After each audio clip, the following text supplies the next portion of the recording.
जय हिंद। हमारा पिछली वीडियो में मूल अधिकार के साधन तक हो गया था कि यह एक ऐसा साधन है जिसके माध्यम से हम अपने जीवन का संपूर्ण विकास करते हैं, मतलब बाहरी विकास भी करते हैं और आंतरिक विकास करते हैं। इस वीडियो में हम देखेंगे कि जब हमारे अधिकार के लिए 4 चीजों का होना आवश्यक है, जिसको मैंने पिछली वीडियो में चर्चा कर दिया था कि मांग होनी चाहिए, मांग युक्त होनी चाहिए और उस मांग को समाज जो है वो अधिकार दे, मांग का समाज जो है समर्थन करे और सरकार के द्वारा उसे लागू कर दिया जाए और वह कानून के रूप में हमें मूल अधिकारों के रूप में प्राप्त हो जाए। तो यह पिछली वीडियो में हमने चर्चा किया था।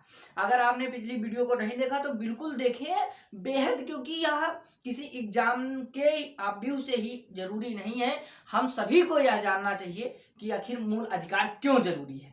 तो आइए हम देखते हैं कि जब हमारा जो मूल अधिकार है यह एक साधन है और जब हम उस साधन के रूप में अपने जीवन का संपूर्ण विकास कर सकते हैं, तो आखिर मूल अधिकार हमें दिया क्यों गया। आज हम इस विषय पर चर्चा करेंगे कि मूल अधिकार हमें क्यों प्रदान किया गया। तो मूल अधिकार हमें इसलिए दिया गया है जिससे हम अपने जीवन का संपूर्ण विकास कर सकें और समाज को एक सुदृढ़ रूप प्रदान कर सकें और समाज को एक ऐसे मंच पर लाकर खड़ा कर सकें जो एक सभ्य समाज और एक आधुनिक समाज का प्रतीक बन सके। तो आइए हम देखते हैं कि यह साधन तो प्राप्त हुआ, अब आखिर ये हमें किसके विरुद्ध मिला। अगर हम इसके विरुद्ध की बात करें, अगर हम मूल अधिकार को देखें और मूल अधिकार में अगर ये देखें तो इसी की आवश्यकता अगर हमें किसके विरुद्ध हुई तो मूल अधिकार हुआ राज्य के विरुद्ध। राज्य के विरुद्ध हमें मूल अधिकार प्राप्त किया जाता है जिससे हम अपने जीवन का संपूर्ण विकास कर सके। अगर राज्य के विरुद्ध प्राप्त किया जाता है तो राज्य की शक्ति का प्रयोग कौन करता है, तो राज्य की शक्ति का प्रयोग करता है सरकार।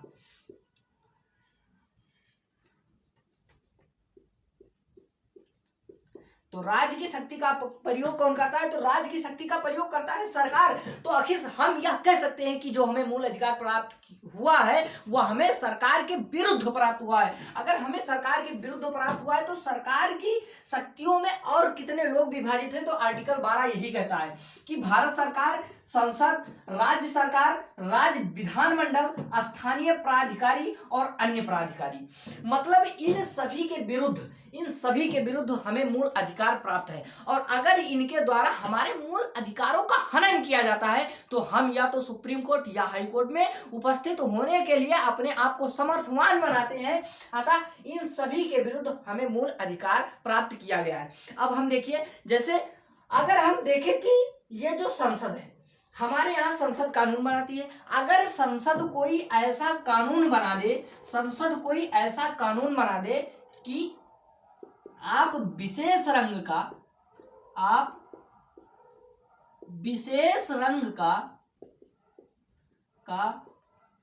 कपड़ा नहीं पहनेंगे,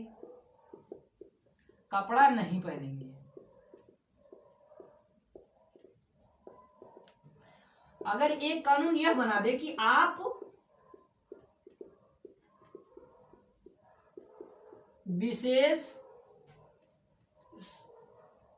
विशेष धर्म को नहीं मान सकते,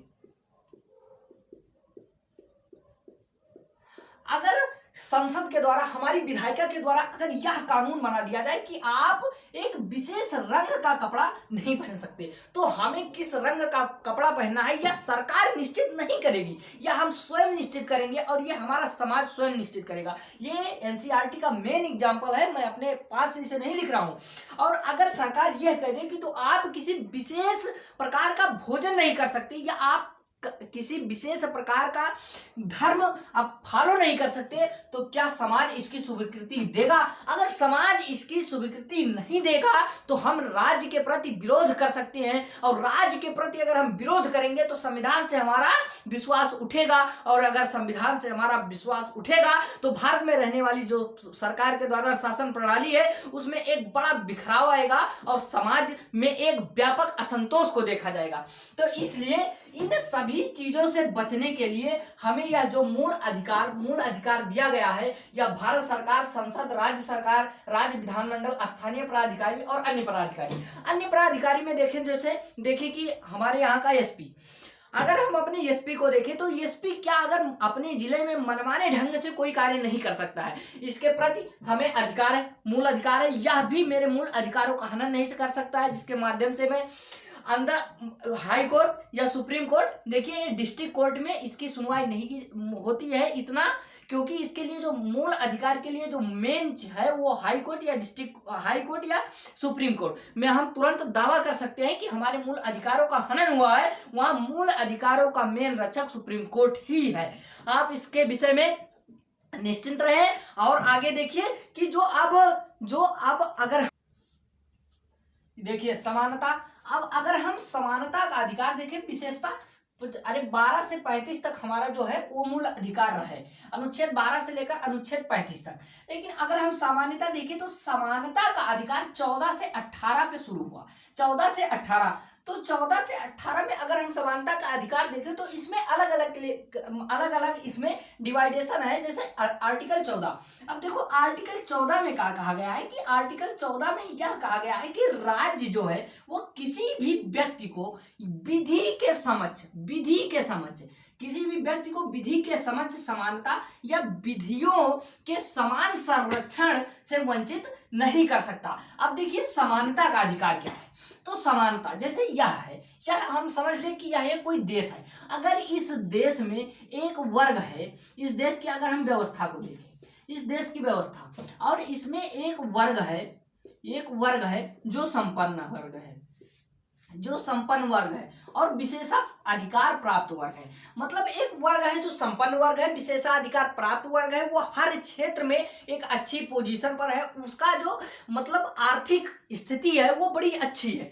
अगर एक वर्ग ये है और उसी में एक वर्ग अगर इसमें मैं अन्य ले लूं जो बेहद गरीब वर्ग है, अगर जो बेहद गरीब है तो क्या उस गरीब को समाज में रहने की इजाजत नहीं है? तो इसलिए वह गरीब वर्ग भी अपने आप का दावा करेगा और एक समानता का अधिकार मांगेगा कि हमें भी इन विशेषाधिकार प्राप्त वर्गों के समक्ष जो है समानता का अधिकार दिया जाए, और जिस प्रकार नौकरी या अन्य क्षेत्रों में इनकी भागीदारी है उसी प्रकार यह अपनी भी मांग करेगा।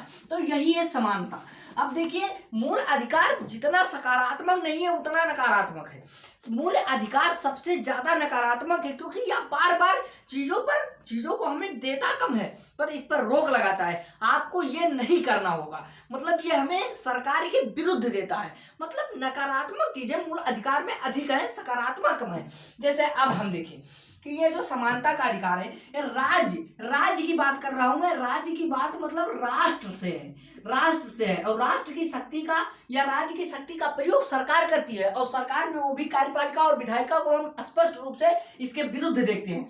तो राज्य जो है वो किसी भी व्यक्ति को विधि के समक्ष, इसीलिए हमारे जो देश में है, हमारे देश में किसी का शासन है, क्या प्रधानमंत्री का शासन है कि राष्ट्रपति का शासन है? नहीं, हमारे देश में विधि का शासन है। विधि का मतलब कानून का शासन है, हमारे देश में कानून का शासन है, और लोकतंत्र में कानून का ही शासन होता है, ना कि किसी प्रधानमंत्री, किसी राष्ट्रपति या किसी अन्य लोगों का, किसी एक व्यक्ति का शासन नहीं होता है। किसी एक व्यक्ति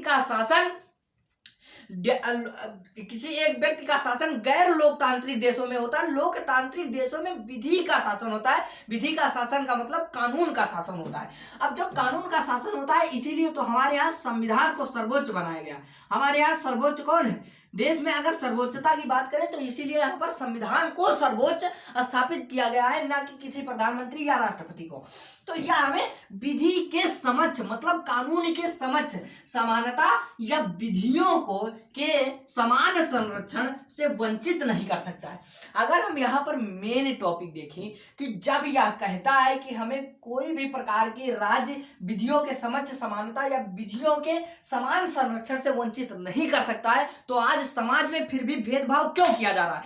अगर एक यसाई है तो उसका चालान नहीं कटेगा, और अगर ये काम पब्लिक है तो उसका चालान काट दिया जाएगा, और जिसमें दोनों नियमों के द्वारा यातायात नियमों का उल्लंघन करते हुए फिर भी उनका चालान कटेगा, उनका चालान। इसका मतलब हम यह कहने में हमें कोई हिचक नहीं है कि यह सिर्फ हमारे देश में सैद्धांतिक रूप से लागू है, ना कि व्यवहारिक रूप से, क्योंकि इसे व्यवहारिक, ये विधि की समझ समानता को हमें व्यवहारिक रूप में लाने की आवश्यकता है।